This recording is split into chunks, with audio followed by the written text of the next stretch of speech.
Hi mga kamisi! So ayan, welcome back sa ating kitchen again. Nandito na naman tayo sa kitchen vlog.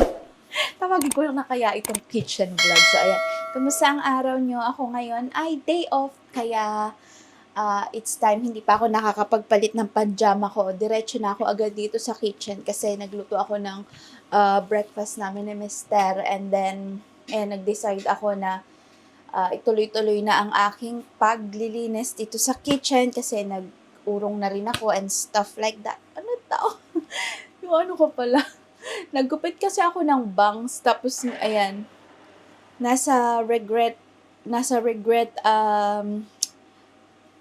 face tayo. Kaya ayan, pinoni ko muna siya.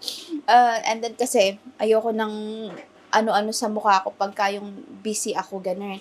And then, ayan, bumili kasi ako nito, nalinis ko na to, hinugasan ko na kanina, pero hindi ko na nga vlog para hindi naman masyadong mahaba ang ating vlog.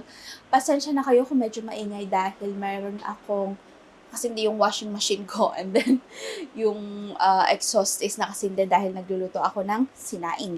And then, ayan, bumili nga ako nitong mga fridge organizer dahil datapwat, i-arrange ko ang aming fridge dahil makalat lang siya. Yung kasing iba, hindi namin nakikita, yung medyo nasa likod-likod na hindi ko nakikita, kaya nasisira lang madalas. So pagka yung may mga ganito, may mga organizer na ganito is madaling makita, and then yun, sama-sama sila sa isang ganito, sa isang basket. Tray or basket ba ang tawag dito? So, i-arrange ko siya. Nabili ko lang ito sa Home Bargains kahapon nung natapos ako sa work kasi natapos ako ng 4:00. So, dumaan ako sa town and naghanap ako ng mga organizer nga. Yun talaga ang pinlano ko para maiayos ko nga yung day off ko kasi isang araw lang yung day off ko. And then, yeah. And then, ito naman ay nabili ko sa Amazon. Kahapon din to dumating. Ayan, ito naman ay ating freezer organizer naman. Kasi, di ba, nakita nyo before nung nag-audit ako ng aming freezer, is talagang sabog-sabog. So, sabi ko, Mister, bibili na ako nito kasi para naman, maliit lang pala siya. Hindi naman pala siya ganun kalakihan. O, tingnan nyo. Ganito lang pala siya, maliit lang, oh. But anyway, yun nga, para hindi naman masyadong makalat dito yung, alam mo yun, tambak-tambak lang. So, ganito ang itsura pala niya. Hindi ko na siya huhugasan kasi sealed naman siya ng bonggang-bongga. So, ayan, ganyan pala ang itsura niya, oh. Ay, ayaw matanggal. May ano pala siya, may wire. Wire? Sabi ng wire na yan. So, ayan. Hirap naman yan. Ayan. Maliit lang pala siya. O, ganyan lang siya. But okay na rin to kasi para yun nga, ma-organize sa ano. Paano daw ito? Kahirapan naman palang magtanggal. Kahirapan magtanggal, ang sabi niya. Bali, apat itong nabili ko. Parang nasa, magkano ba to? 20 pounds yata, 5 pound ang isa. Ito na yung pinakamura na nakita ko. And maganda naman yung review niya, kaya ito na ang binili ko. Siguro yung medyo malaki is, yun yung nasa 30 pounds. But itatry ko muna ito kung maganda, and then pag kulang is bibili ulit ako. So, ayan. Ang hirap naman tanggalin ito para naman ayaw magpagamit. So, ayan. So, ayun nga, sabi ko sa inyo, wala kaming sa Valentine's. May pasok ako ng Valentine's Day. Ang pasok ko ay 12 noon until 11 ng gabi. So, wala kaming time ni Mister na pumunta kung saan. Which is okay na din kasi ayaw naming sumabay sa mga, alam mo yun, nagsa-celebrate ng Valentine's kasi lahat busy. So, alam mo yun, hindi mo parang hindi mo ma-feel yung, alam mo yun, parang hindi siya romantic ba ang tawag doon. Ganun yung ano namin, yung isip, yung, ganun yung mindset ko. Parang, wag na tayong makisabay. And also kasi, birthday na din ni Mister after ng Valentine's. So, after Valentine's na lang kami celebrate dahil yun nga, para wala na masyadong tao. But, marami pa rin siguro tao nun dahil half term pala mga kamisis. So, ayan. So, itong mga ito ay nahugasan ko naman na. So, ilalagay ko siyang ganyan para makita ko kung ano yung mga ilalagay kong gulay. Dahil meron tayong mga gulay dito. Yan, katulad nitong mga cauliflower and broccoli, ganun. So, ayan. So, ilagay natin ang mga plastic dyan. And then, ito, beans, string beans, green beans ang tawag nila. So, ayan. And then, may papaya pala ako, mga kamisis. Nabili ko sa Tesco. Ay, Morrison. Buti na lang may papaya sila doon. And then, ayan, mga broccoli and cauliflower. Ay, diba? Hindi naman pala cash. Yan, madaming gulay. Mura kasi ng mga to dito, mga kamisis, mura siya. And then ang green, ang bell pepper, wonky peppers. Dati hindi sila nagtitinda ng ganito kasi ang gusto nila, ang inaano nila, ang pinipili nila is yung mga mga perfect size. At hindi, wala namang problema dito, maliit lang siya ng konti, pero, alam mo yun, then ngayon, tumatanggap na rin sila siguro dahil na rin sa mahal na mga bilihin. Hindi na ma-afford ng mga customer ang kaya humahanap na rin sila ng way para, alam mo yun, yan, ganyan lang naman siya, di ba? Ano lang siya, maliit, pero, maano pa din, maayos pa din. Di ba? Maganda pa din. So, ayan. Natutuwa ako talaga pagka yung mga ganitong may organized kineme ang ating ito na ba talaga ang kaligayahan ng mga pag-misis ka na. Char! So, ayan. And then, ayan, may cauliflower tayo dyan. More cauliflower pa din tayo. Ay, cauliflower. Beans. So, ayan. Beans and stuff. And yan, may green onions tayo dyan. Hello! I'm rearranging this now. And then, ayan. And then, tingnan nyo mga kamisis, may nabili akong ampalaya. Ampalayang ligaw. Diba ito yung mga nakikita natin sa sementeryo? Thank you, my love. Is it not boiling? No. Ayan, pinatay ni Mister yung exhaust fan. So, ayan, nakabili ako nito sa Asian store. Ampalaya. Ayan. Gusto ko naman to kasi gusto ko talaga yung mapait na ampalaya. Hindi ko alam kung bakit. Pag ampalaya, gusto ko yung mapait. And then, okra. Ayan, may okra ako at eggplant, diba? Eggplant. So, ayan. Lagay natin yung mga kailangan ko na pala itong iluto kasi tingnan nyo napapanat na siya. Parang kulang pa. May celery din ako. Ayan. Ang ating celery ay nasisira na. Ay, shucks. Ayan. Diyan na lang pala para isahan yan. Mga greens. Diyan siya. Diba? Kulang pa pala ang aking And then, eto, meron din silang wonky carrots. So, yan.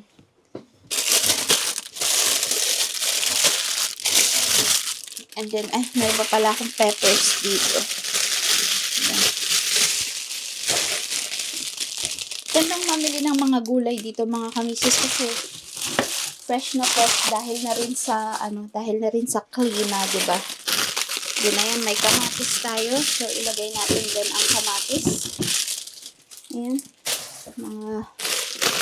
Meron na akong, ano bang tawag dito? Salad tomato. Tomato. Ano ba? Kamatis. Ayan, may pang salad na kamatis. And then, meron tayong, yung ano bang tawag dito? Cherry tomato. So, ayan.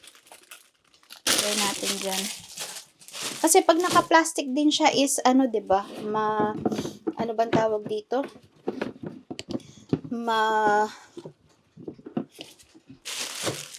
Nagmo-moist and then dun din nagkakaroon ng mga madaling masira ang ating mga gulay. So, ayan. Ito ang kanilang mga wonky carrots. Ayan. Walang kung tama itong pinagagawa ko na ito. But anyway. Kailangan lang natin i-organize ng very, very light. O, diba? Ang laki ng tingnan mo, wonky. Wonky carrots. Wala namang problema as long as, alam mo yun, fresh siya. Hindi na importante kung ano ang shape niya and everything. Ayan, ganyan lang naman siya, oh. Ganito yung mga sabi ni Mr. nire-reject ng mga supermarket yung mga ganitong itsurang kaya before is walang ganyan.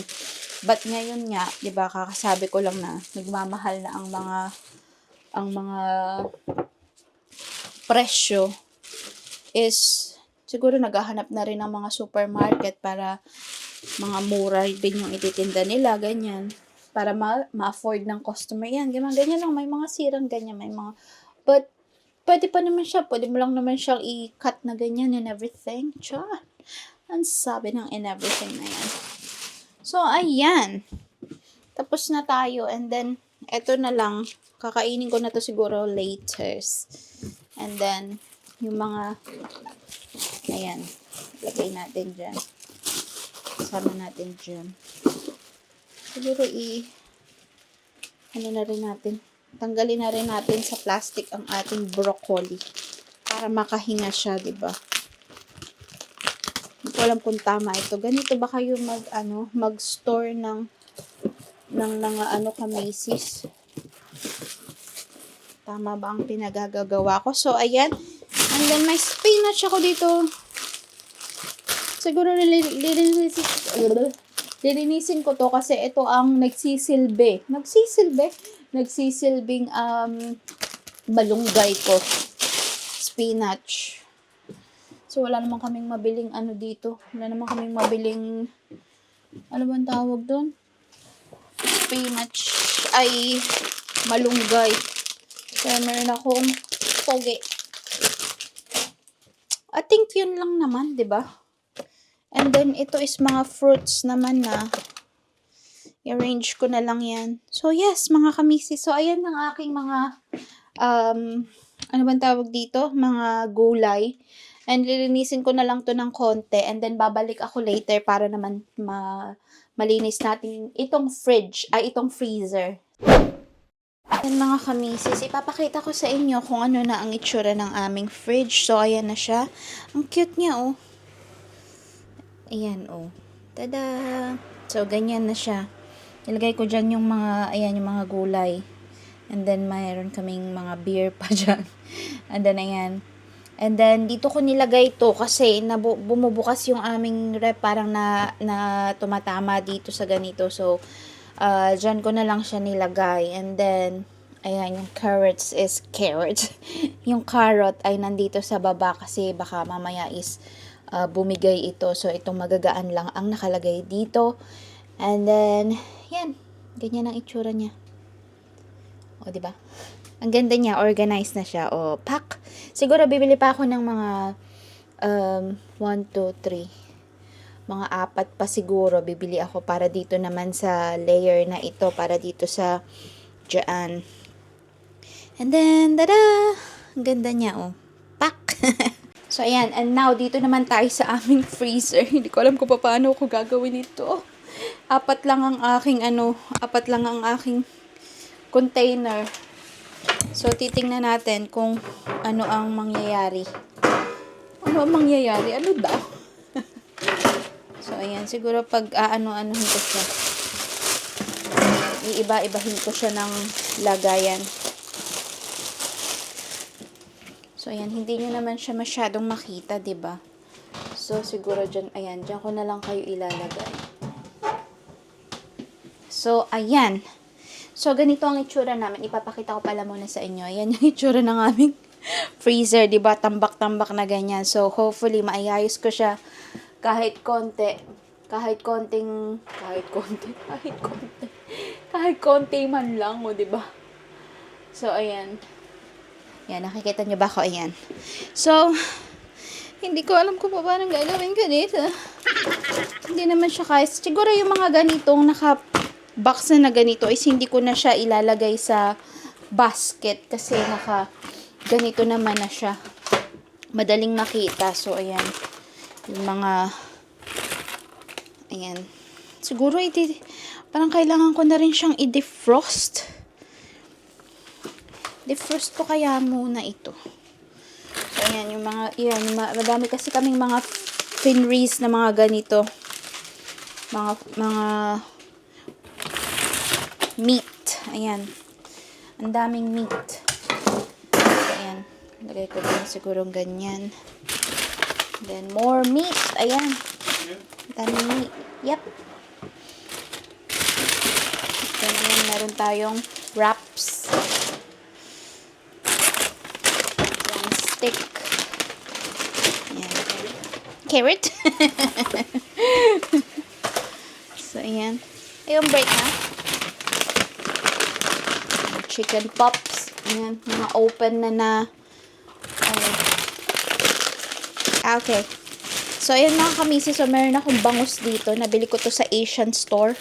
Isang buong bangus. Parang nasa 7 pound 80 yata yung isang ganito. Diyos ko, diba napakamahal. Mahal mag-crave ng Filipino food dito. Kaya kailangan talaga is mga ayan, hash brown. Ayan. Dito is meron ako nabibiling mga ganito, drumstick ang tawag nila dito. Yung hagod. Ayan may hagod sila dito. So, dalawa. Nakabumili ulit ako ng isa. Hindi ko alam, meron pa pala ako. So, ayan. Ito nga, kaya din ako bumili ng ano ba tawag dito, ng basket is para makita ko kung ano yung mga nandito na kasi, yun nga, hindi ko siya nakikita kaya nadodoble-doble ang pagbibili namin ng mga kung anik-anik. I like to be educated, but I'm so frustrated. Hello to my loneliness. I guess that ignorance is bliss. Take me back to before I knew. Rewind, take it out of cue. Innocence can be a young man's game. Signed up for the hall of shame. I wish I knew how much I miss not knowing that we're all screwed.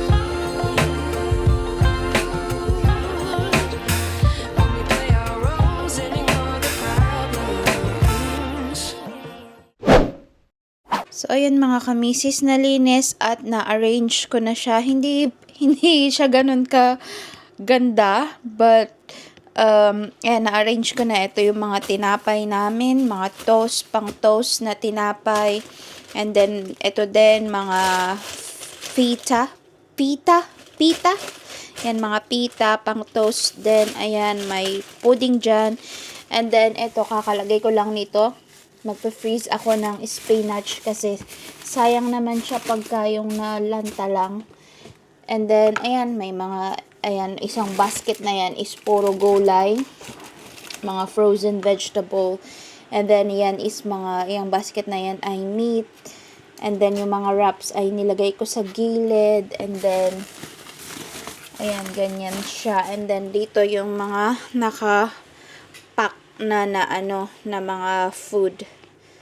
Ayan. Medyo ma-okay na siya. Hindi na siya yung, alam mo yung tambak-tambak. Tambak-tambak pa rin siya, pero at least naka-basket na siya. Pwede mo na lang siyang hugutin na ganyan and everything. Ciao!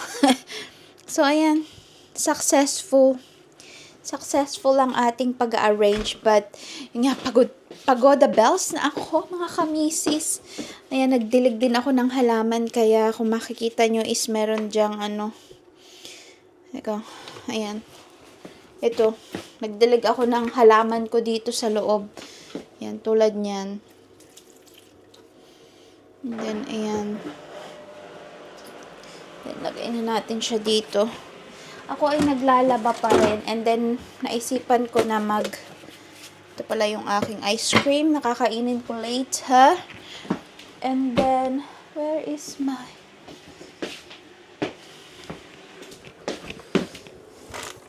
And then, ayan. Naisipan ko mag-aano ako. Magmumunggo. Kasi, meron pa akong spinach na natira na hindi ko, ano bang tawag dito? Hindi ko nilagay sa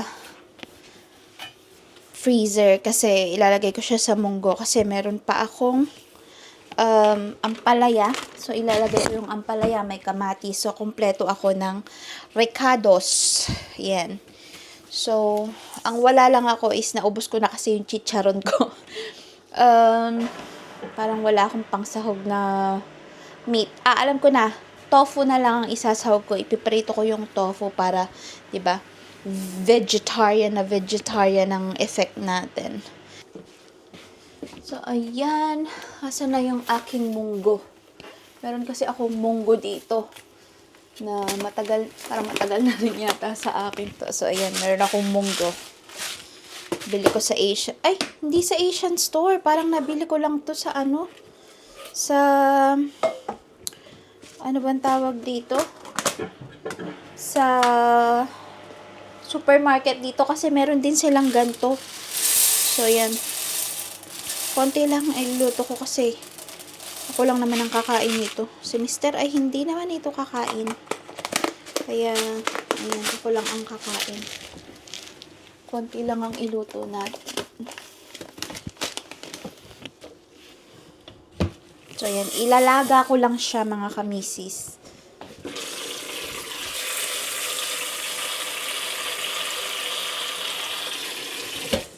So, ayan. Laga ko lang siya. Kakalinis ko lang nitong aking stove. Dudumihan na naman natin. Gana naman, 'di ba? Lilinisin para dumihan ulit. So, yan. Also, ako ay wala pang ano.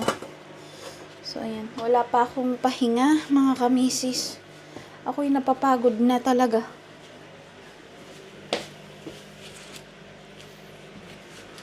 Ganito ang aking ano.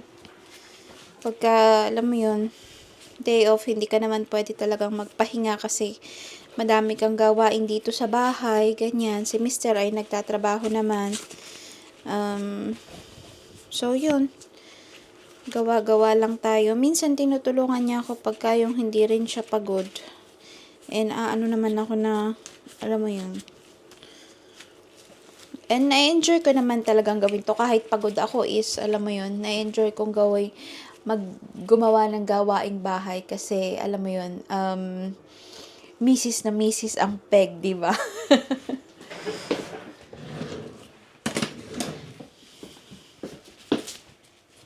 So, yeah.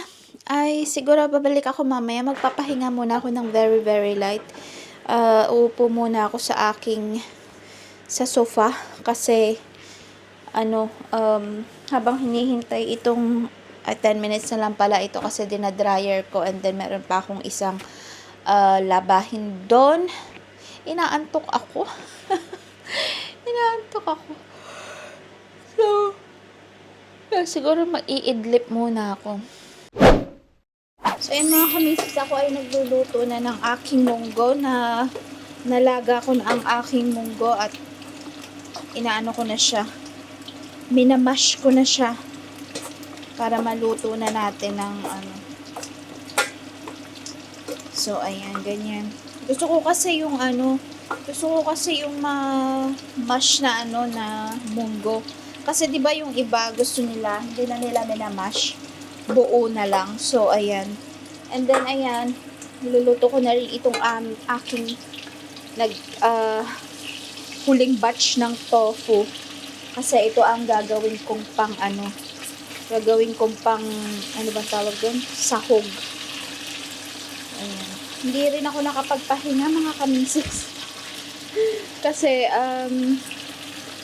nakalimutan ko, ano na pala, tapos na pala yung naka-break pala si Mr. ng 2:00. Ayun. Nagtsikahan kami ng very, very light. So, hindi na rin ako nakapagpahinga. So, sabi ko, sige na nga, iluto ko na lang ito para ready na mamaya. Siguro kakain ako ng very, very light and then tsaka tayo matutulog. So, kasi matulog. Kasi for sure, mabibisi na naman ako sa work. So, ayan. And then, ito isasalin ko na lang muna. Para dito na lang din ako magluluto. Kasya ba siya dyan? O laki ko na. So, ayan. Isasalin ko muna ito. Ayan. Then, hugasan na lang natin.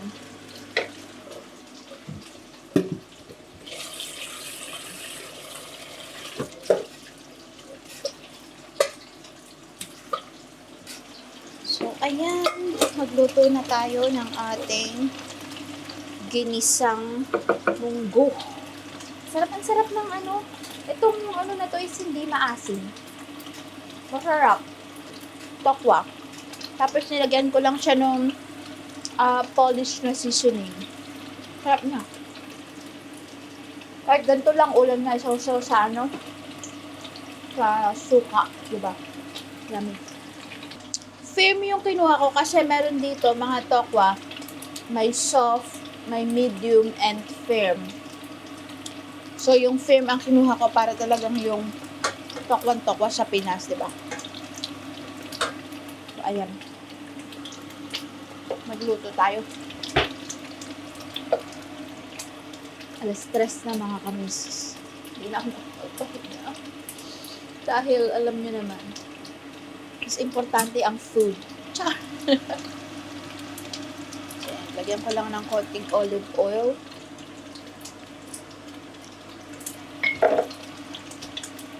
And then, igigisa natin. Wala ko nakikita nyo kasi malayo. Nilagay ko pala yung ano dito. Nilagay ko yung, ano bang tawag dito? Yung lens niya na medyo wide. Hindi ko alam kung meron siyang, tingnan natin kung may difference. Oh yes, may difference siya. O, diba? So, yan nilagay natin para medyo kita nyo ng medyo malaki ang sakop natin, diba? So, ayan. So, puro talsik na naman na mantika ang aking ang aking ano bang tawag dito? Ang aking kalan. So, Lord. Ayan, lagay natin yan.